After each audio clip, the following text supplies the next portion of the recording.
Hello बच्चों, ये board student के लिए जो बोर्ड का पेपर देने जा रहे हैं उनके लिए मैथमेटिक्स की क्लास है, जिसमें आपको डेली इंपॉर्टेंट क्वेश्चन की सीरीज मिलने वाली है चैप्टर वाइज। जैसे मैंने फर्स्ट लेक्चर स्टार्ट किया है अर्थमेटिक प्रोग्रेशन से, समांतर श्रेणी से। पहले आपके समांतर श्रेणी के इंपॉर्टेंट क्वेश्चन की सीरीज चलेगी, उसके बाद ऐसे सभी चैप्टर से, मतलब फर्स्ट चैप्टर टू 15 चैप्टर, सभी चैप्टर की सीरीज आएगी जो आपको आपके पेपर में हेल्प करेगी एक अच्छा मार्क्स स्कोर करने के लिए। आप 90 plus marks, 95 plus marks score कर सकते हैं ये सीरीज पढ़ करके। तो आज जो है ये हमने लिया है अर्थमेटिक प्रोग्रेशन की सीरीज। अर्थमेटिक प्रोग्रेशन के क्वेश्चन करवाएंगे जो आपको एग्जाम में हेल्प करेंगे। चलिए, पहला क्वेश्चन लिया है यहां पे मैंने, AP 10 7 4 डॉट डॉट माइनस 62 का अंतिम पद से 11वां पद क्या होगा। मतलब ये आपकी अर्थमेटिक प्रोग्रेशन दी गई है, ये समांतर श्रेणी दी गई है, इसमें लास्ट से 11वां पद ज्ञात करना है। ये आप जर्नल लिख लेंगे, समांतर श्रेणी, समांतर श्रेणी क्या दी गई है, 10 7 4 डॉट डॉट माइनस का 62। लास्ट से 11वां पद ज्ञात करना है। अगर आप लोगों को पहले पद से 11वां पद ज्ञात करना होता तो आप क्या करते, एक फार्मूला होता है Tn बराबर A plus n minus 1 into D. मतलब किसी भी समांतर श्रेणी का nवां पद, ये nवें पद का फार्मूला होता है। किसी भी समांतर श्रेणी का nवां पद Tn बराबर A plus n minus 1 into D. अगर आपको लास्ट से निकालना है तो इसके लिए क्या करेंगे, इस समांतर श्रेणी को आप पलट दीजिए। आपने इसको पलट दिया तो आपका हो गया माइनस 62, ये प्रथम पद का काम करेगा, डॉट डॉट 4 7 और 10। अब आपको जो लास्ट से निकालना था वो आपको प्रथम पद से 11वां पद निकालना है। A बराबर आपका हो गया माइनस का 62 और D बराबर जो आपको मिलेगा, D क्या होता है, आगे वाले टर्म में से पीछे वाले टर्म को माइनस कर दो। मतलब सार्वधातुक आपका होता है T2 माइनस T1। 7 में से आप 4 माइनस करेंगे, 7 माइनस 4 बराबर आपको मिलेगा 3। A मिल गया, D मिल गया। अब आपको 11वां पद निकालना है। समांतर श्रेणी का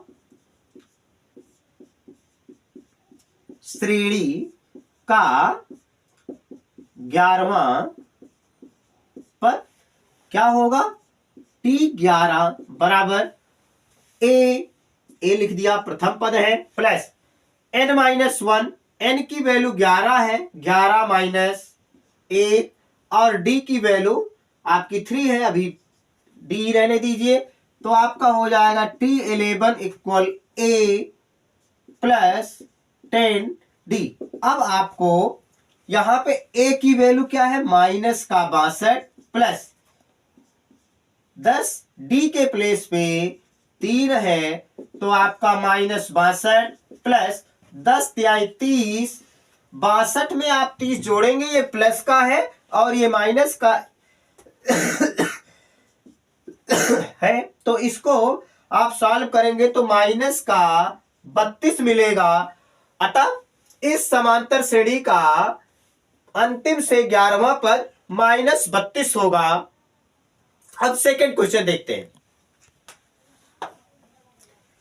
सेकंड क्वेश्चन है जिसमें आपको निकालना है 2 अंकों की ऐसी कितनी संख्याएं हैं जो 3 से विभाज्य हो सकती हैं। विभाज्य होने का मतलब होता है ऐसी संख्याएं जो 3 से कट जाएं।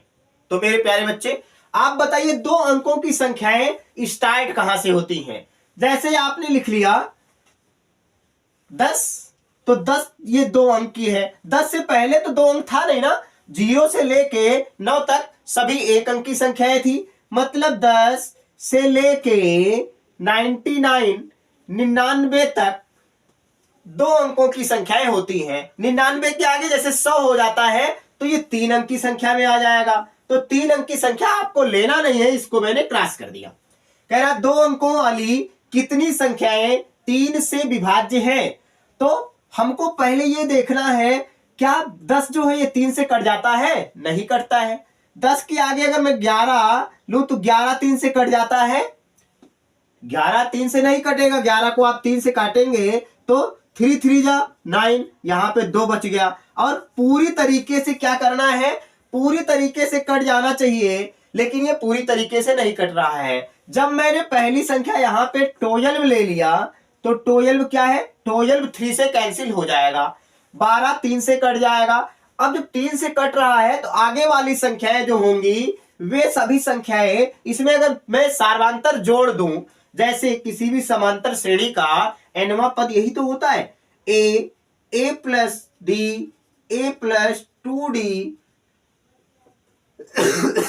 Plus dot dot a plus n minus 1 into D. ये पहला पद हो गया, ये दूसरा हो गया, ये तीसरा, और ये लास्ट में nवां पद। जब आप सार्वंतर जोड़ते हैं तो आपको अगला पद मिलता है। ये आपका 12 है, 12 में आपने 3 जोड़ दिया 15 हो गया, 15 में आपने 3 जोड़ दिया 18 हो गया।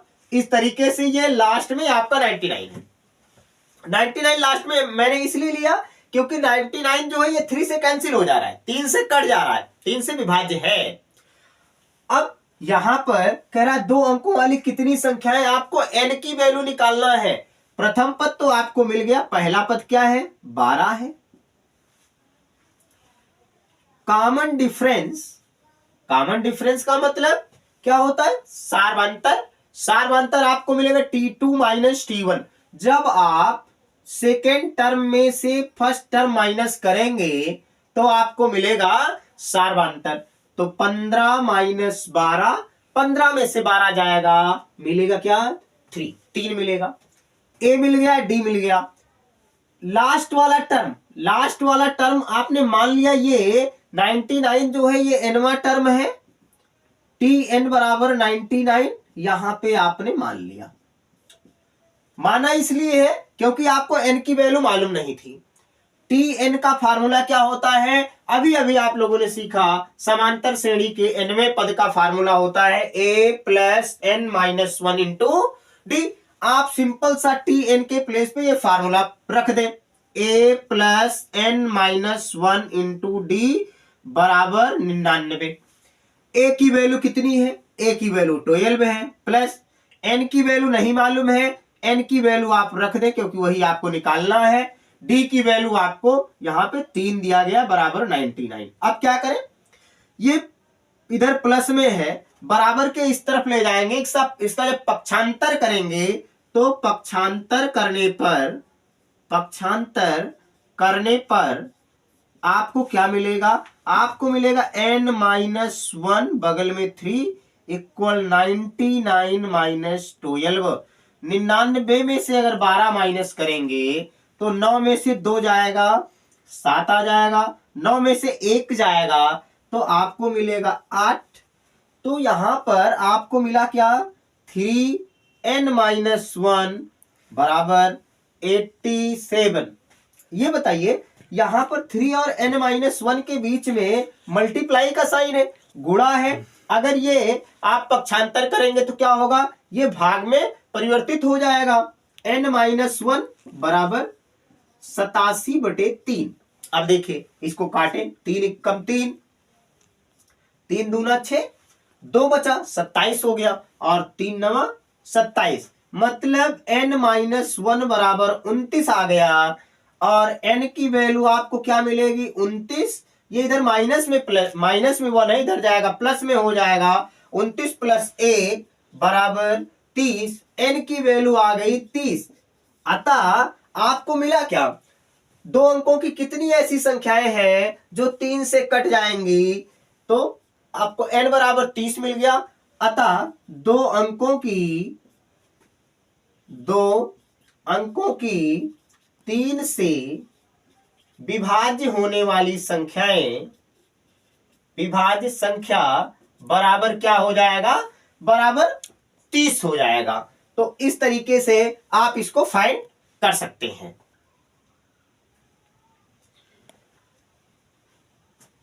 थर्ड क्वेश्चन है, वह एपी निर्धारित कीजिए, मतलब आपको अर्थमेटिक प्रोग्रेशन निकालना है जिसका तीसरा पद 5 है और सातवां पद 9 है। अच्छा ये बताएं, अगर आपको किसी भी अर्थमेटिक प्रोग्रेशन में पहला पद और कॉमन डिफरेंस पता है तो आप उस अर्थमेटिक प्रोग्रेशन के टर्म फाइंड आउट कर सकते हैं, मतलब कितने उसको उसमें टर्म होंगे ये आप निकाल सकते हैं। यहां पर आपको दिया गया है तीसरा पद 5 है। आप मान लें, माना प्रथम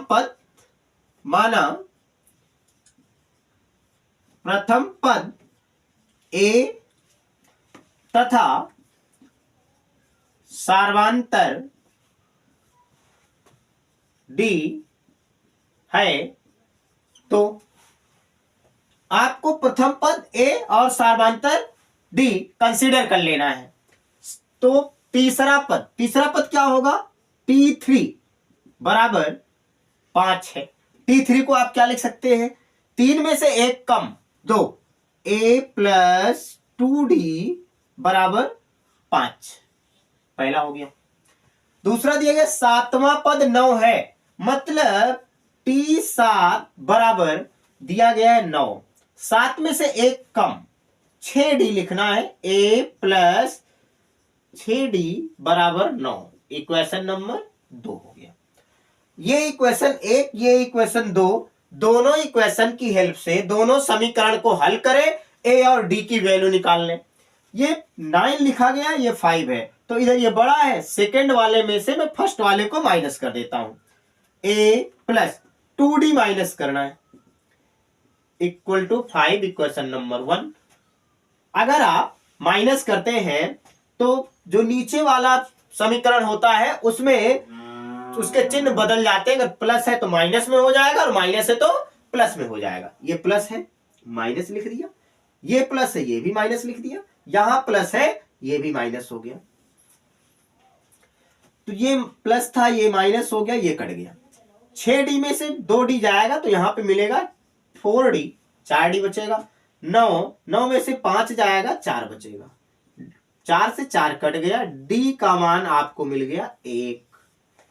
अब ये d का मान समीकरण 1 में रख दो, d का मान समीकरण 1 में रखने पर, d का मान समीकरण 1 में रखने पर रख दे तो आपको a मिल जाएगा, a plus 2 into 1 equal 5, a equal 5 minus 2, 5 minus 2 equal हो जाएगा 3। a और d की वैल्यू आपको मिल गई है। अब आपको अर्थमेटिक प्रोग्रेशन समांतर श्रेणी निर्धारित करना है। तो AP क्या होता है भाई, AP का जर्नल फॉर्म, AP का जर्नल फॉर्म होता है a में d जोड़ो, a plus d, a plus 2d dot dot a plus 3d, a plus 4d, इस तरीके से। तो a की वैल्यू 3 है, 3 हो गया। a में d जोड़ना, 3 में 1 जोड़ोगे 4 हो जाएगा ना। अब 4 में फिर 1 जोड़ना है, 4 में 1 जोड़ोगे 5 आ जाएगा, 5 में 1 जोड़ो 6 आ जाएगा। इस तरीके से 3 4 5 6 डॉट डॉट, ये आपका क्या हो गया, ये आपकी समांतर श्रेणी हो गई। तो कॉमन डिफरेंस और फर्स्ट टर्म फाइंड करने के बाद आप किसी भी अर्थमेटिक प्रोग्रेशन को फाइंड आउट कर सकते हैं।